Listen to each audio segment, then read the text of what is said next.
Hablaremos ahora de aproximaciones lineales y diferenciales. Aproximaciones lineales. La ecuación del plano tangente a la gráfica de una función en el punto P de coordenadas x sub 0 y sub 0, f de x sub 0 y sub 0, vimos que está dada por la expresión z menos z sub 0 igual a la derivada parcial en el punto respecto de x en el punto x sub 0 y sub 0 por x menos x sub 0 más la derivada parcial respecto de y en el punto x sub 0 y sub 0 por y menos y sub 0. Pero sabemos que z sub 0 es el valor de la función en el punto x sub 0 y sub 0. Reemplazando, llegamos a esta expresión y asociando convenientemente. Z igual a f de x sub 0 y sub 0 más la derivada parcial respecto de x en el punto x sub 0 y sub 0 por x menos x sub 0 más la derivada parcial respecto de y en el punto x sub 0 y sub 0 por y menos y sub 0. Esta entonces es también una expresión para la ecuación del plano tangente. Es una función lineal en x y en y. Esta función lineal, cuya gráfica es el plano tangente a la función en el punto P, se denomina linealización de la función y tiene la expresión que aquí vemos. La aproximación de la función f de xy por esta linealización es la aproximación lineal de la función, también llamada aproximación diferenciales. Definiremos cuándo una función es diferenciable en un punto. El incremento de una función delta z está dado por f de x sub 0 más delta x y sub 0 más delta y menos f de x sub 0 y sub 0. Si se tiene una función z igual a f de xy, diremos que es diferenciable en x sub 0 y sub 0 si su incremento delta z se puede expresar en esta forma. Derivada parcial respecto de x en x sub 0 y sub 0 por delta x más derivada parcial respecto de y en x sub 0 y sub 0 por delta y más epsilon sub 1 delta x más epsilon sub 2 delta y, siendo que epsilon sub 1 tiende a 0 y epsilon sub 2 tiende a 0 cuando delta x, delta y tienden a 0, 0. Es decir, una función diferenciable es aquella para que la aproximación lineal que encontramos anteriormente resulta una buena aproximación de la función para cuando xy está cerca de x sub 0 y sub 0.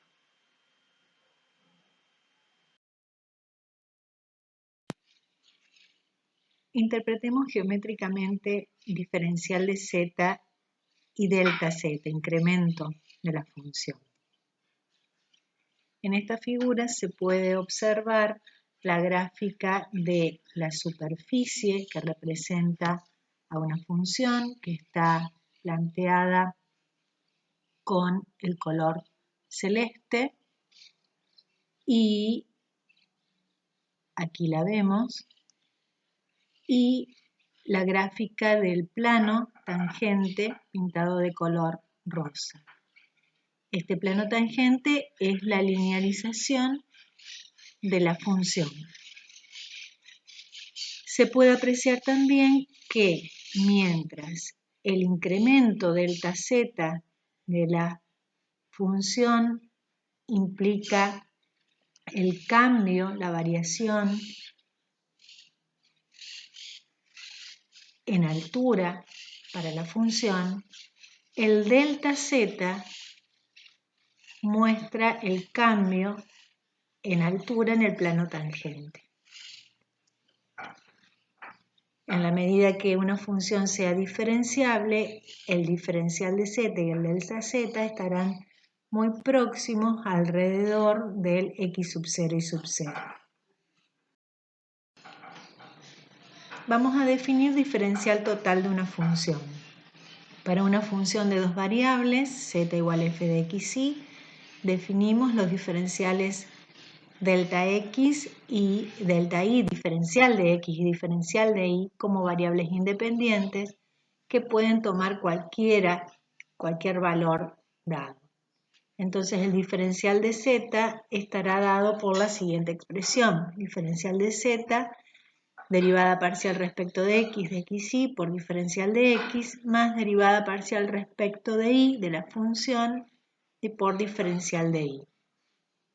También se puede expresar con la notación de derivadas que aquí vemos. Veremos algunas aplicaciones. En este ejercicio se pide, dado la función f de xy igual a x cuadrado más 3xy menos y cuadrado, encontrar el diferencial de z, sabiendo que x cambia de 2 a 2,05 e y cambia de 3 a 2,96. Y nos pide luego que comparemos el delta z y el diferencial de z. Recordemos la expresión correspondiente del diferencial total de una función y tengamos en cuenta que diferencial de x y delta x son próximos, al igual que diferencial de y delta y. Nuestro punto x sub 0 y sub 0 es el punto de coordenadas 2, 3. Necesitamos encontrar las derivadas parciales de la función. La derivada parcial respecto de x está dada por 2x más 3y para la función dada, y la derivada parcial respecto de y es 3x menos 2y. Recordemos que cuando derivamos respecto de x, y se comporta como constante, se considera constante, y recíprocamente cuando derivamos respecto de y, es x quien se comporta como constante. Reemplazando, tendremos la derivada parcial respecto de x en 2, 3 por 0,05, que es el cambio que se produce en la variable x, la derivada parcial respecto de y en 2,3 y menos 0,04, que es el cambio que se produce en la variable y. Calculamos, resolvemos, llegamos a que el diferencial de z nos dio 0,65. Veamos qué pasa con el delta z. El delta z es el valor de la función en x sub 0 más delta x y sub 0 más delta y menos el valor de la función en x sub 0 y sub 0.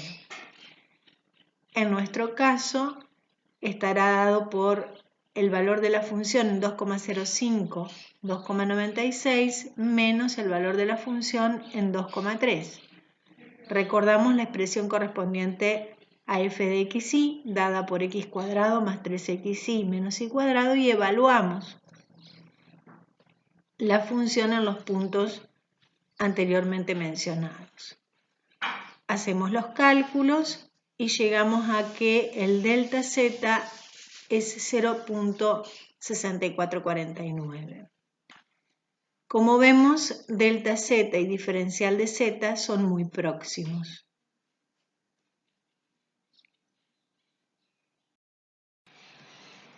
Veremos un problema. El radio de la base y la altura de un cono circular recto son de 10 centímetros y 25 centímetros respectivamente, con un posible error de medición de hasta 0,1 centímetros en cada uno. Utilice diferenciales para estimar el máximo error en el volumen calculado del cono.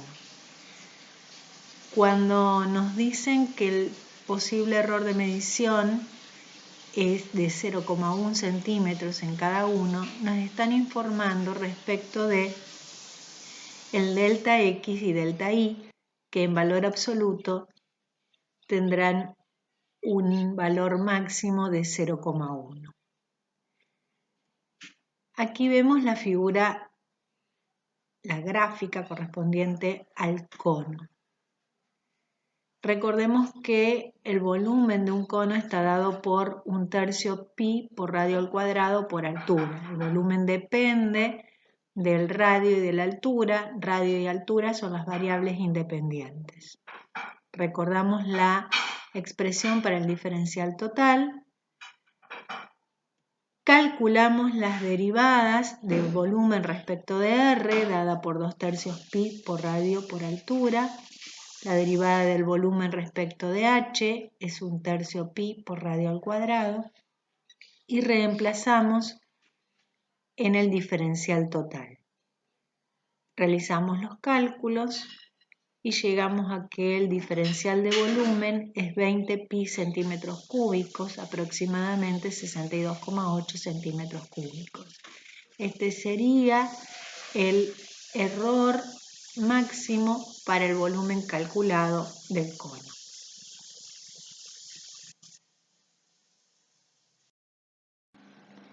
Veremos tres propiedades que relacionan continuidad, derivabilidad y diferenciabilidad de una función en un punto. La primera propiedad plantea, dada una función definida de a en R con a en R2, dada por la expresión z igual a f de xy, considerando x sub 0 y sub 0 un punto interior de a, si la función es diferenciable en x sub 0 y sub 0, entonces existen y son finitas sus derivadas parciales en ese punto. Lo que está planteando esta propiedad es que la diferenciabilidad de una función en un punto implica la derivabilidad de esa función en ese punto. El recíproco no es cierto, es decir, si una función es derivable en un punto, no podemos asegurar que sea diferenciable en ese punto. Sí existe garantía en el hecho de que si no es derivable en un punto, no será diferenciable en ese punto. Siempre podemos plantear equivalencia entre teorema directo y contrarrecíproco para una implicación. Veamos la segunda propiedad. Dada una función f de a en R, nuevamente con a incluido en R2, dada por la expresión z igual a f de xy, con x sub 0 y sub 0 interior a, si la función es diferenciable en x sub 0 y sub 0, entonces es continua en ese punto. Aquí se plantea que la diferenciabilidad de una función en un punto implica la continuidad de la función en ese punto. Nuevamente el recíproco no es cierto, pero sí podemos afirmar que si la función no es continua en un punto, entonces no será diferenciable en él. La última propiedad del teorema que garantiza o que nos permite establecer si una función es diferenciable en un punto, plantea que si una función está definida de a en R con a incluido en R2, dada por la expresión z igual a f de xy, con x sub 0 y sub 0 interior a a, si ocurre que la función tiene derivadas parciales continuas en un entorno del punto x sub 0 y sub 0, entonces sí podremos garantizar que la función es diferenciable en este punto. No vamos a ver la demostración. Si a alguien le interesa, la puede solicitar por el campus.